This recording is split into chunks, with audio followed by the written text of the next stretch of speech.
So meron tayong buyer ngayon, walk-in buyer, taga Manila, Intramuros.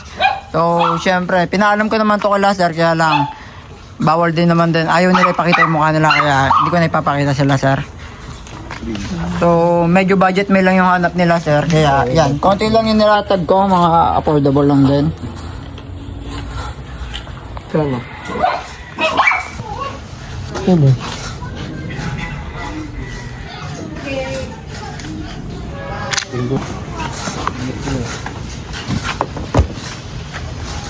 Ito sir, magkano to? Try mo. Try. Oo sir, pwede naman subukan natin sa isa.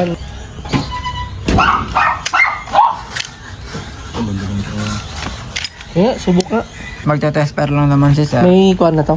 Gas. Ah, yes sir, pwede na yan. Karga. Yun o. Diretso na to na, di ba?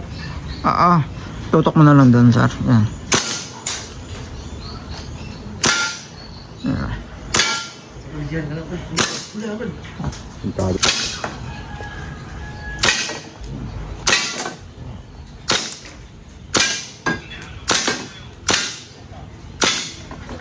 Sige ba? Kita nyo na kayo. Oo. Magkakak siya or magka-open chamber Parang na. sa condenser. Parang totoo na rin talaga. Sir, semi-auto at pala itatry ni Sir Glock 18. So semi-auto at full auto, each carry ng brand. Sir. Kabama na.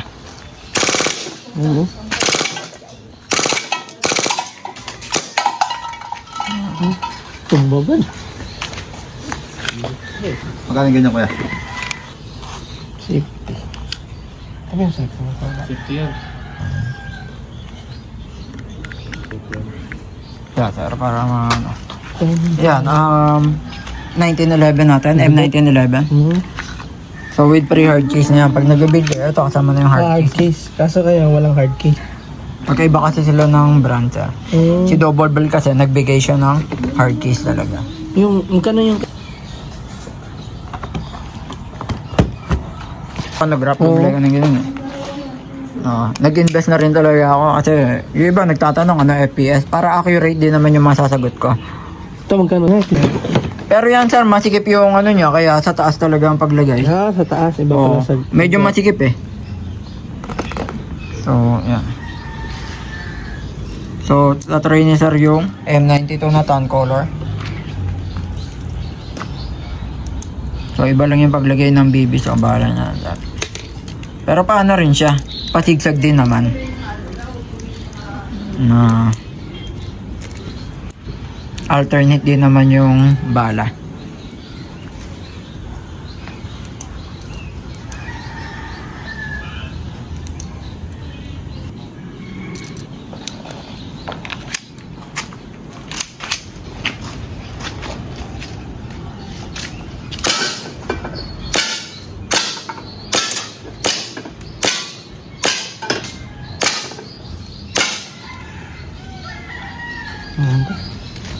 Wala. Yan. Ito safety ito na. Try nyo ano yan, na yan, tapos baba nyo yan.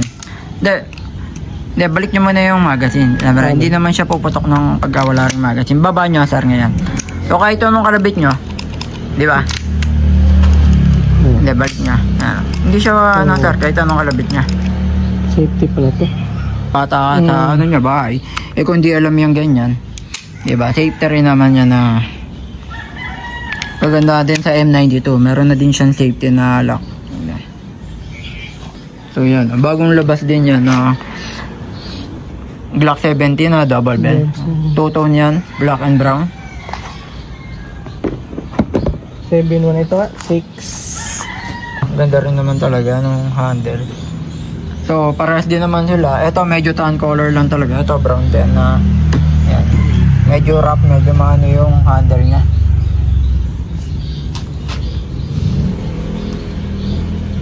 Balik ka nun din.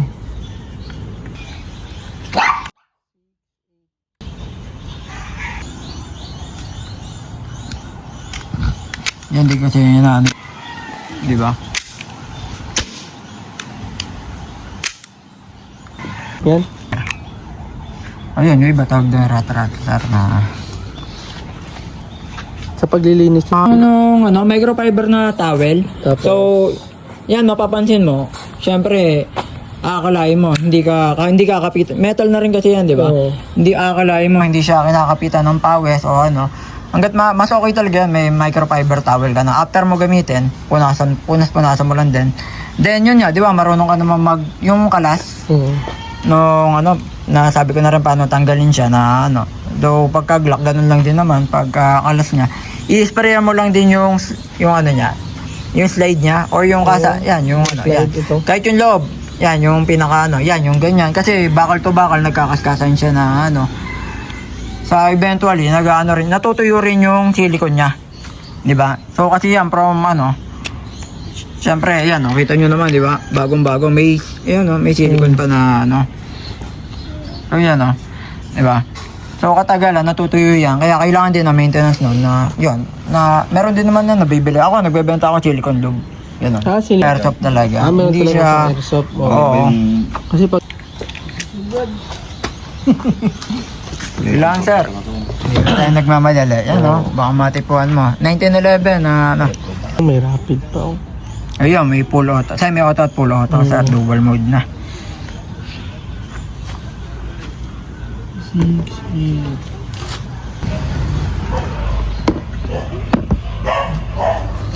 to 8 seconds lang, sir. Ang maximum niya is 10 seconds. Gano'n. 10 seconds.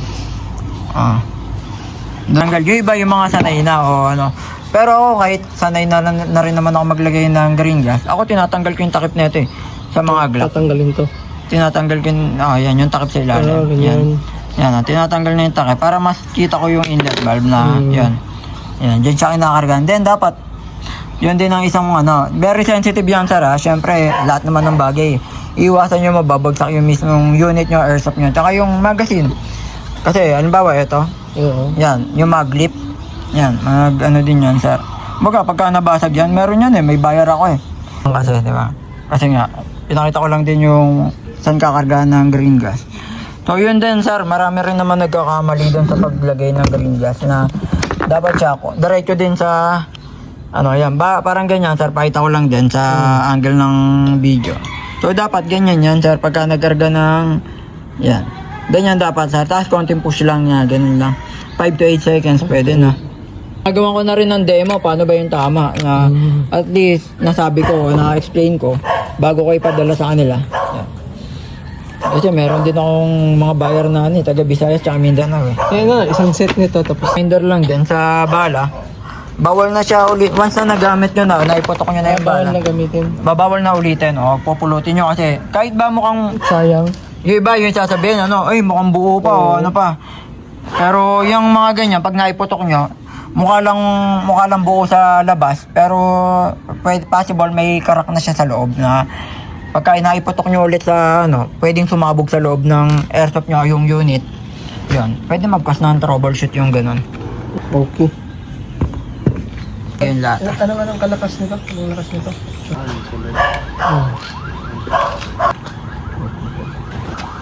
Ano yung Kasi yung Glock 70 natin, medyo nag-concentrate siya sa power. Ito naman, same din naman, medyo malakas din naman to, Glock 18. Ang lang niya, medyo nag-focus siya sa, yun nga, may semi-auto at full auto na siya. 3-4. Medyo malakas din yung FPS na mataas din sa, para na rin high ka pa. So, Combat Master siya. Glock 34 na Combat Master. Tarang Tactical Innovation niya. So, ito yung napili ni Sir Glock 17. Walang kasamang height. So, yun nga. Ito na, sir. Final na ta Glock 17 na tan color. Tapos yun, packaging sir. May kasama ng green gas. Then, 0.20. 2,000 pieces ang laman. Then, nagpa-adjust sir sa akin ng white